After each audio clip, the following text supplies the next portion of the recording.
Bienvenidos a todos, soy la profe Dene Luque, ya nos conocemos por el foro de consultas del campus, por las retroalimentaciones que vengo haciendo de cada uno de sus desempeños y trabajos. El motivo de este video es que ustedes puedan ver de dónde surge una clase, cómo podemos identificar las relaciones entre clases y de dónde nacen.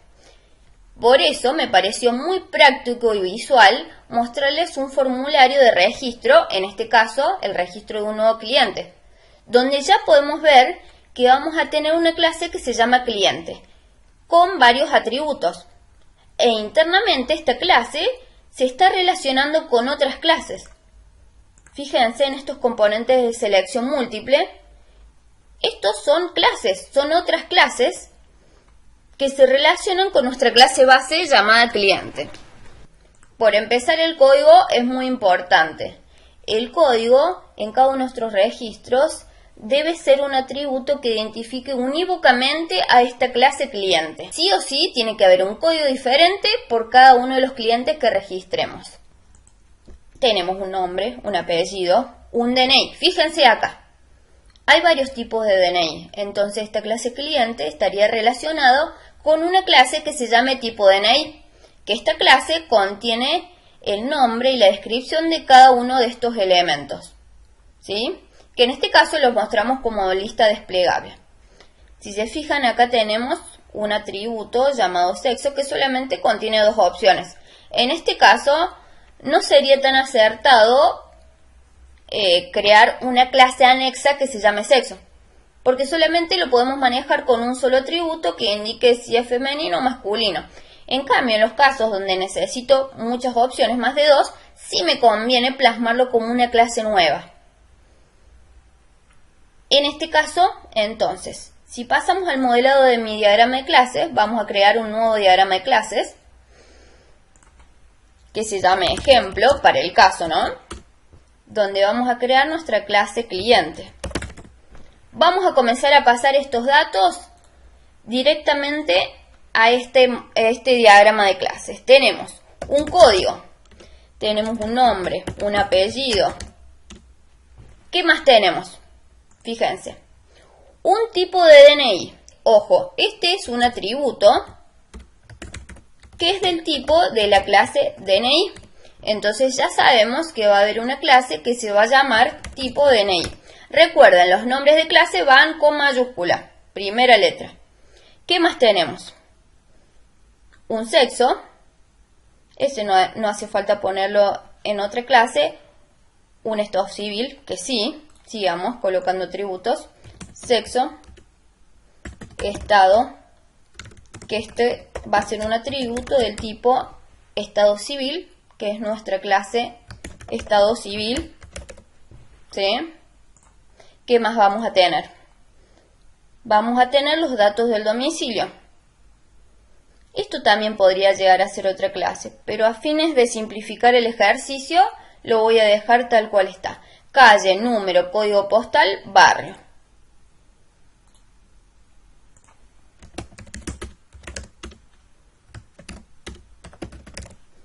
¿Podríamos realizar otra clase que contenga todos los barrios?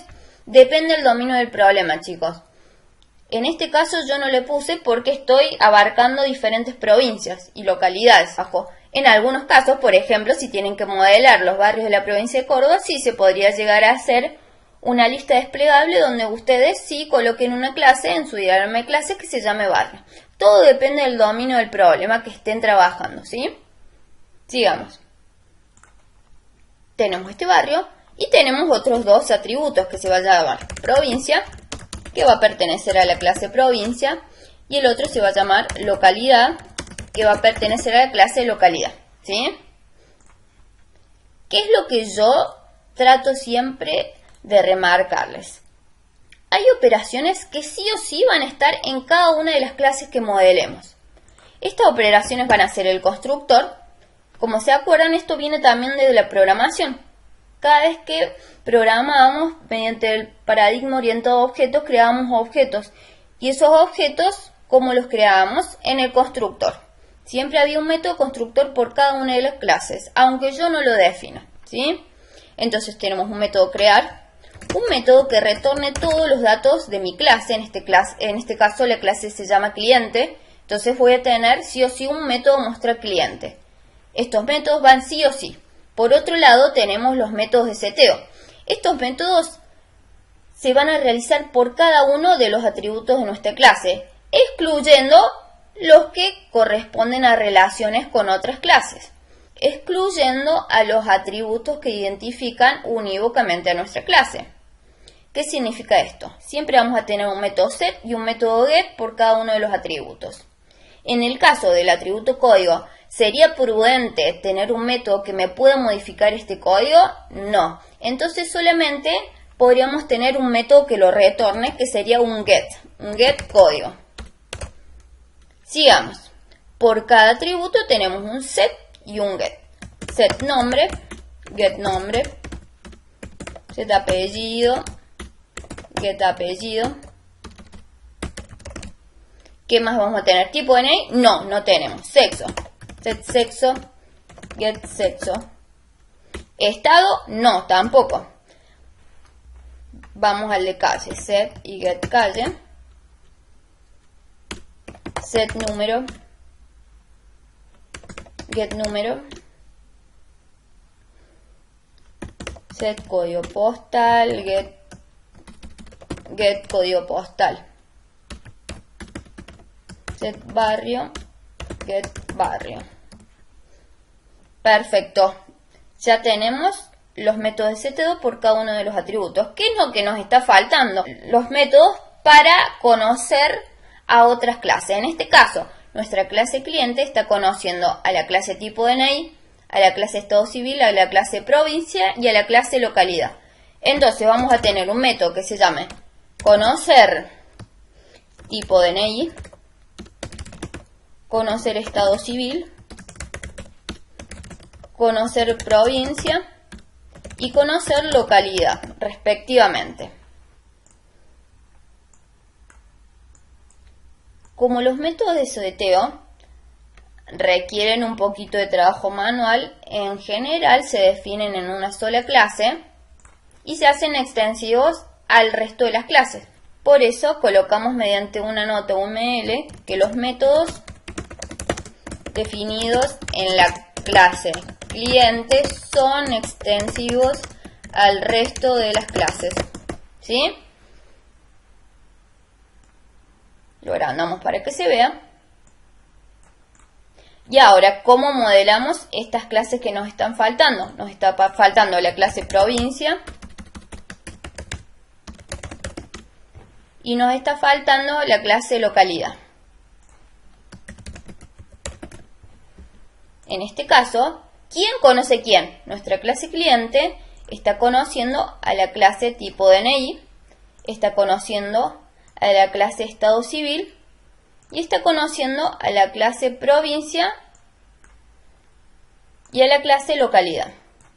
Quedaron medio torcidas las flechas, pero bueno, ahí las acomodamos. ¿Qué atributos van a tener estas clases? Por ejemplo, pueden tener un código para identificar de qué tipo de DNI se trata y un nombre. ¿Qué operaciones van a tener? El constructor, un get código nada más, un set nombre y un get nombre. Y por último, un mostrar tipo DNI. Porque en este caso, esta clase no está conociendo ninguna otra, así que no hay problema. Ojo chicos, con las líneas de relaciones entrecruzadas. Líneas entrecruzadas no se puede ver porque viola las reglas de diseño de este tipo de diagramas, así que por favor las evitemos al máximo. Ahora vamos a ver qué otros métodos y atributos encontramos en las clases provincia, localidad y estado civil. En la clase estado civil podemos encontrar lo mismo, el código y un nombre, que ese nombre va a contener la descripción del estado civil, ya sea soltero, casado, viudo, ¿sí? Y las operaciones que sí o sí van a estar, van a ser el constructor y el mostrar estado civil. Los métodos de seteo no los voy a escribir porque no van al caso, ¿sí? ya los tenemos definidos en la clase cliente y son extensivos al resto de las clases. Acá fijémonos bien en un detalle, que es la clase localidad y la clase provincia. Si nos ponemos a pensar, una provincia está compuesta por varias localidades. Entonces, acá va a haber una relación de agregación donde una provincia va a estar compuesta por ¿cuántas? Veamos la multiplicidad. Por una o más localidades, ¿sí? Entonces, en este caso, donde una clase base está compuesta por otra clase, vamos a tener estos atributos. El código de provincia, por ejemplo, el nombre de la provincia, y va a conocer a la clase localidad. Este tipo de relación es muy importante, ¿sí? ¿Qué métodos vamos a tener? Vamos a tener sí o sí el método constructor, el método que retorna todos los datos de nuestra clase, y vamos a tener un método que conozca a la clase localidad. Perfecto. Si queremos pensar qué multiplicidad vamos a colocar en el resto de estas relaciones, entonces, ¿cuántas provincias puede tener un cliente? Una. ¿Cuántas localidades? Una. ¿Cuántos tipos de DNI?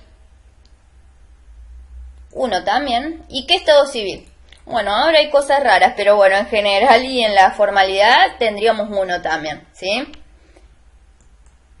Completemos por último la clase localidad. Vamos a tener un código de localidad, un nombre y sus métodos crear y mostrar localidad. Por supuesto, métodos de seteo tienen todas las clases, pero a fines de simplificar los dominios de los problemas, vamos a definirlos solamente en una clase, en este caso en la clase cliente. Bueno chicos, espero que se haya entendido un poquito mejor este tema, y cualquier duda o consulta pueden enviarme un mensaje por los foros, un mensaje a mi correo electrónico o un mensaje por el campus. Los espero en el próximo video.